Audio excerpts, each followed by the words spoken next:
Thank you, Presiding Officer. I welcome the opportunity to ask about levelling up in this chamber, and as it's one of the central tenets that I understand is that the UK Government's fund seems to be that it should bypass the Scottish Parliament entirely and avoid the inconvenience of democratic oversight. This is, of course, contrasts with decades of EU structural funding, which was allocated by coordination between the European Commission, the Scottish Government and local communities, and delivered, for example, through the LEADER programme. Does the Minister share my concern that Westminster has encroached on devolved responsibilities and failing to engage directly with communities? Minister.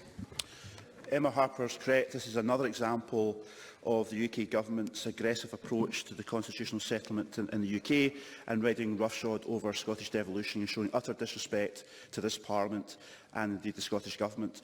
And one prime example of that is the fact that, if you look at European funding, which I think the member referred to, that did identify, for instance, Scotland's rural areas and more remote areas as being areas of need, whereby the UK Government, taking over this fund, changing its mind over devolving the fund to Scotland, decided these areas are not in need. These areas have the lowest need in Scotland, which is an outrageous position, and as a result, much of this funding is missed out, those areas most in need in Scotland.